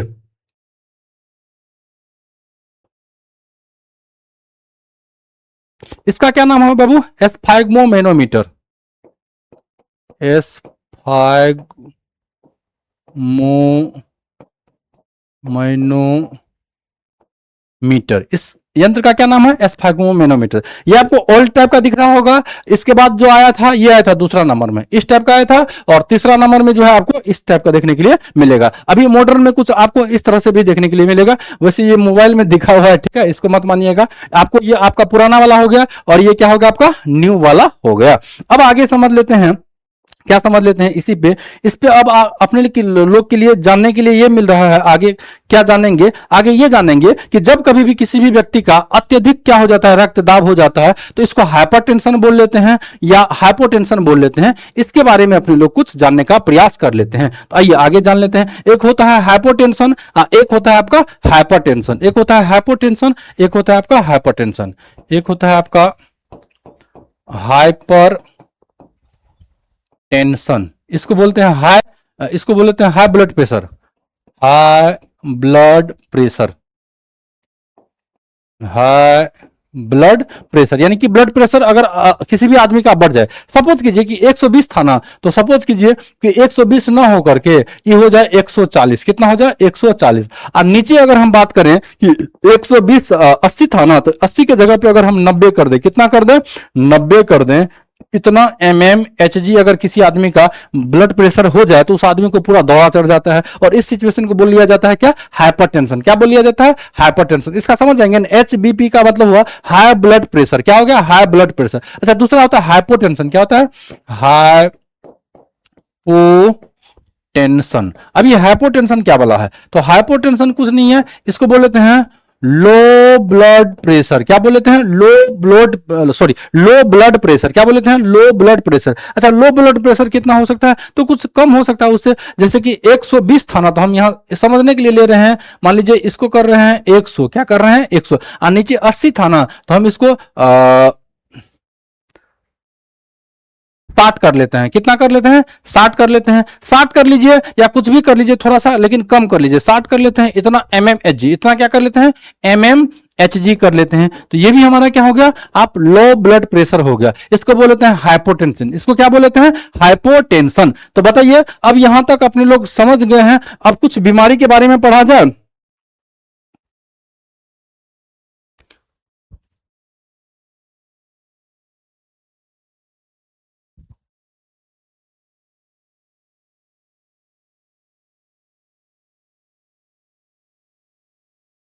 कोई दिक्कत किसी बच्चा को समझने में? अच्छा, एक बात यहां से और जान लीजिए कि एक्चुअली हृदय चक्र कितना देर का होता है। तो ये होता है 0.8 सेकंड का। इसको भी आप नोट कर लेंगे कि हृदय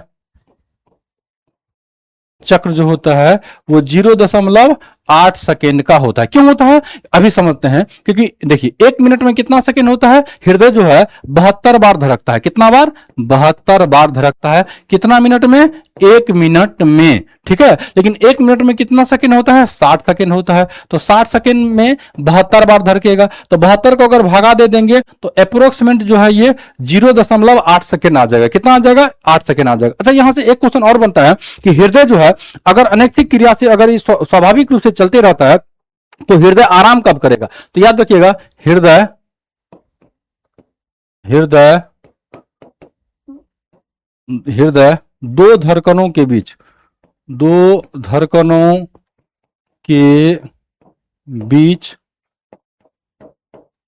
आराम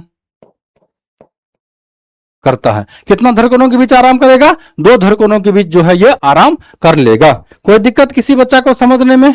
नहीं दिक्कत। आगे बढ़े। अब आगे समझ लेते हैं कुछ जो है बीमारी के बारे में अपने लोग पढ़ेंगे। अब बीमारी के बाद फिर अपने लोग ट्रांसप्लांट के बारे में समझेंगे कि क्या ट्रांसप्लांट होता है। जब इतना बात अपने लोग समझ लिए बाबू, तो अब आइए कि हृदय से रिलेटेड कुछ कुछ बीमारी जो होता है ये क्या होता है, आइए इसके बारे में जानने का प्रयास करेंगे।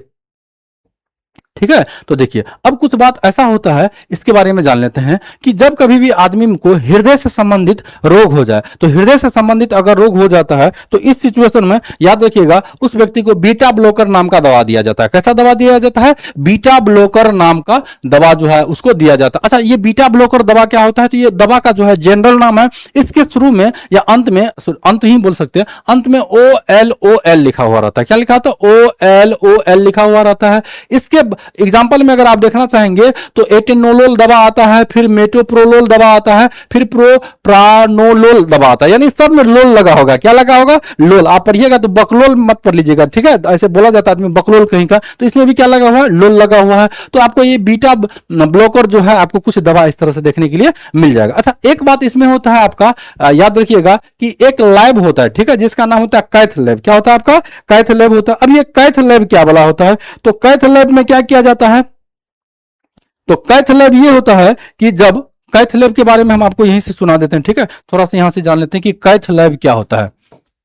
कैथ लैब, कैथ लैब क्या होता है? तो ध्यान से सुनिए, कैथ लैब जो होता है एक मतलब अस्पताल में कहीं भी जहां पे हार्ट से रिलेटेड इलाज किया जाता है, तो वहां पे एक अलग टाइप का चेंबर बना हुआ होता है या कक्ष बना हुआ था। उस कक्ष में हार्ट का जो आप समझ लीजिए कि पल्मोनरी आर्टरी से संबंधित कोई रोग हो जाए या कोरोनरी आर्टरी से कोई अगर संबंधित रोग हो जाए, तो उस रोग में बिना सर्जरी किए हुए इस कैथ लैब में ट्रीटमेंट करवाया जाता है। यहाँ विशेष प्रकार का एक्सरे मशीन भी रखा हुआ रहता है, या बहुत टेक्नोलॉजी वाला यहाँ पे मतलब आपको मशीन देखने के लिए मिलेगा। बिना हार्ट को, पहले डॉक्टर क्या कर लेता है, बिना हार्ट को ऑपरेशन किए इसको मतलब ट्रीटमेंट किया जाता है, नहीं होता है तो यहीं पे आपको इसी लैब पे जो है पेस मेकर को भी सेट किया जाता है। कहां पे? कैथ लैब पे। तो कैथ लैब कहां? कैथ लैब मतलब हुआ कि याद रखिए हृदय हृदय संबंधी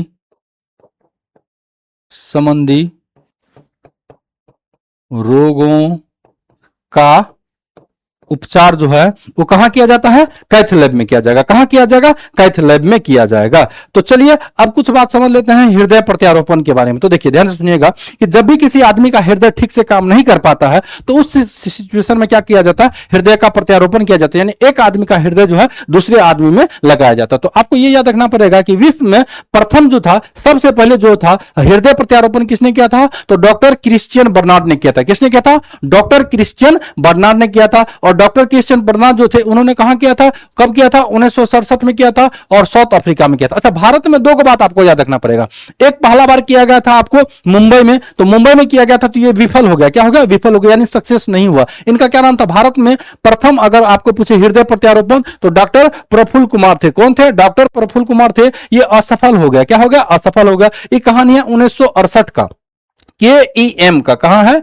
KEM का जो मुंबई में पड़ता है। ये पेशेंट में लगाने के बाद ऐसा कहा जाता है कि कुछ ही समय के बाद जो है वो पेशेंट डेथ कर गया था। पेशेंट क्या कर गया था? डेथ कर गया था। अब अगला है आपको जो तीसरा नंबर में जो इंपॉर्टेंट है, इसको याद रखना है कि भारत में प्रथम सफल हृदय प्रत्यारोपण करने वाले डॉक्टर का क्या नाम है? तो आपको याद रखना है डॉक्टर पी वेणुगोपाल। क्या याद रखना है? Doctor P Venugopal. ये कहां हुआ था? तो 1994 में हुआ था। कब हुआ था? 1994 में। कहां हुआ था? एम्स में। और एम्स कहां पड़ता है आपको? दिल्ली में पड़ता है। कहां पड़ता है? दिल्ली में पड़ता है। तो आई होप आपका क्लास, आज का क्लास जो है आपको बहुत बेहतरीन लगा हुआ होगा। अब हार्ट से रिलेटेड कुछ बीमारी अपने लोग को पढ़ना पड़ेगा और कुछ बच गया है तो इसको अपने लोग नेक्स्ट रोज देखेंगे। तब तक के लिए आप सभी को thank you. Have a nice day.